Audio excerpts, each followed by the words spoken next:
বন্ধুরা, প্রথমে আমার ড্রোন এরকম দেখতে ছিল। আফটার মাই সেকেন্ড ফ্লাইট আমার ড্রোন এখন এরকম দেখতে।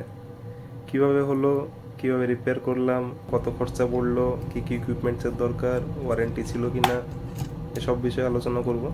প্রথমে আমি আমার ড্রোনের প্রপেলার কভার যেটা সেটা খুলে নিলাম। তোমরা এখানে দেখতে পাচ্ছ ড্রোনের ফ্রন্ট আর্ম যেটা, তার যে রোটেটিং শাফট বা রোটেটিং অ্যাক্সিস যেটাই বলো না কেন, সেটা আর কি ভিতরের থেকে ভেঙে গেছে। আমি এটা সেকেন্ড ফ্লাইটের টাইমে হ্যান্ড লঞ্চ করার চেষ্টা করছিলাম, এবং আমার যতদূর মনে হয় ড্রপ করার আগেই আর কি আমি এটাকে হাতের থেকে ছেড়ে দিই, রিলিজ করে দিই, যার কারণে ড্রোন তার ব্যালেন্স হারিয়ে ফেলে এবং এর এক সাইডের প্রপেলার এসে আমার আঙুলে হিট করে। 1.5 to 2 মিটার্স হাইটের থেকে এটি নিচে পড়ে যায়, এবং যার কারণে ফ্রন্ট আর্ম যে রোটেটিং শাফট ওটা ভিতরের থেকে ভেঙে গেছে।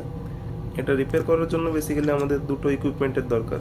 এক হচ্ছে এই রোটেটিং শাফট, আর সেকেন্ড হচ্ছে T5 সাইজের স্ক্রুড্রাইভার। তো এই দুটো ইকুইপমেন্টস দিয়েই তোমরা এই পুরো আর্মটাকে আবার রিপ্লেস করে একদম নতুন বানিয়ে ফেলতে পারবে। তো পুরো প্রসেসটাই আমি এখানে আর কি দেখাচ্ছি, কিভাবে পুরো রিপেয়ারিংটা কমপ্লিট করলাম। তো আমি প্রথমেই স্ক্রুড্রাইভার দিয়ে স্ক্রুগুলোকে খুলে নেব। টোটাল 5টা স্ক্রু আছে। এই আর্মের উপরে 2টো স্ক্রু, এবং ভিতরে বেস যেটা সেখানে 3টে স্ক্রু। টোটাল 5টা স্ক্রু তোমাদের স্ক্রুড্রাইভার দিয়ে খুলে নিতে হবে। একটু কেয়ারফুল থাকতে হবে, ভিতরে কিছু তার আছে সেগুলো যেন কোনোভাবেই ড্যামেজ না হয়। তো একটু পেশেন্সের সাথে একটু আস্তে আস্তে এগুলোকে খুলে নিতে হবে।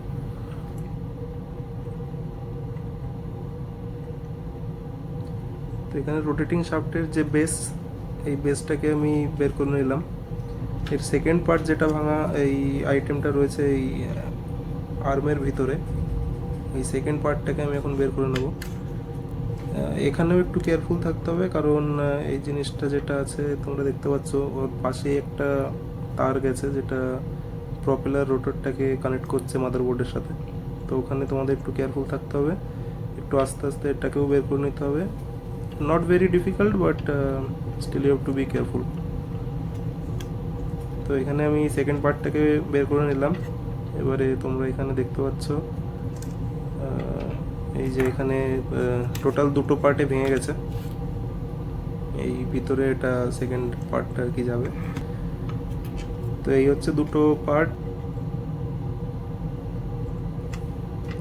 তো রিপেয়ার চলতে চলতে তোমাদের বলে রাখি, ড্রোনের যে স্পেয়ার পার্ট এই রোটেটিং শাফট, এটা আমি চায়না থেকে পারচেস করেছি। এর এক পিসের দাম আমার পড়েছে $5, মানে 415 থেকে 20 টাকার মধ্যে।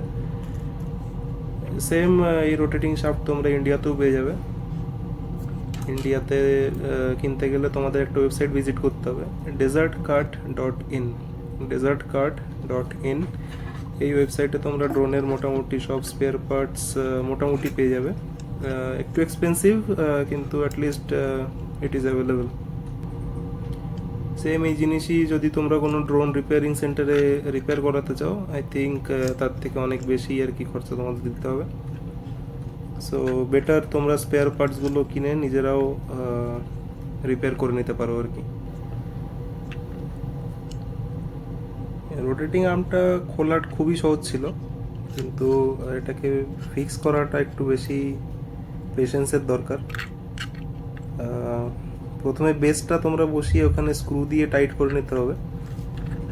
তো ওটা একটু কমপ্লিকেটেড আর কি, স্ক্রুগুলোকে তার নিজস্ব জায়গায় আর কি বসানো।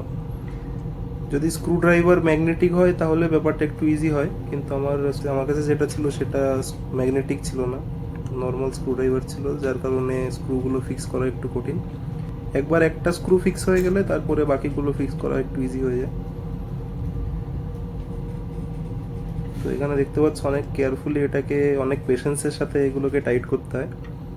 তো প্রথমে বেসটা এখানে টাইট করে নেওয়ার পরে তোমরা যে এক্সটেন্ডেড পার্ট যেটা যেটা ড্রোনের আর্মের ভিতরে যাবে, ওটাকে তোমাদের কেয়ারফুলি আর্মের ভিতরে ফিক্স করে নিতে হবে। তো ওটাকে ফিক্স করার সময় তোমরা কেয়ারফুল থাকবে যেন তার যেটা আছে ওয়্যার সেটা কোনোভাবে ড্যামেজ না হয়। একটু পুশ দরকার, একটু প্রথমে মনে হবে যেন ঢুকছে না বা টাইট, কিন্তু একটু কেয়ারফুল থাকলে আর কি তোমরা এটাকে ভালোভাবেই ইজিলি ফিক্স করে নিতে পারবে। তো এটাকে প্রথমে ভালোভাবে সেট করার পরে তোমরা আর্মের যে স্ক্রুগুলো আছে এই স্ক্রুগুলো এখানে লাগিয়ে আর্মটাকে পুরোটাই ফিক্স করে নিতে পারবে। আমার ড্রোনের ওয়ারেন্টি ছিল, কারণ নতুন পারচেস করেছি, মেবি 15 ডেজও হয়নি। কিন্তু আমি যেহেতু চায়নাতে আছি এখন, চায়না থেকে আর 2-4 দিনের মধ্যেই চলে যাব। আমি ডিজিআই আফটার সেল সার্ভিসে কন্ট্যাক্ট করেছিলাম, কিন্তু ওরা বললো যে রিপ্লেস করতে অ্যারাউন্ড 10 ডেজ টু 15 ডেজ মতো সময় লাগবে। কিন্তু আমার এত অতদিন সময় না থাকার কারণে আমি এই স্পেয়ার পার্ট যেটা এটা অনলাইনে কিনে নিই এবং নিজেই রিপেয়ার করে নিই। তো তোমরা দেখতে পাচ্ছ এখানে আর্ম এখন আমার পুরোপুরি ফিক্স হয়ে গেছে এবং আমি এটা তোমাদের বেশ কয়েকবার ফোল্ড আনফোল্ড করেও দেখিয়ে দিচ্ছি। এটা সম্পূর্ণ আগের মতোই নতুন। তো এখন এটা একবার টেস্ট করার পালা। দেখো এখানে পুরোপুরি নতুনের মতোই লাগছে আর কি। আমি এখন ড্রোনটা অন করে নিই। ড্রোন অন হয়ে গেছে, একবার টেস্ট করে নেওয়া যাক।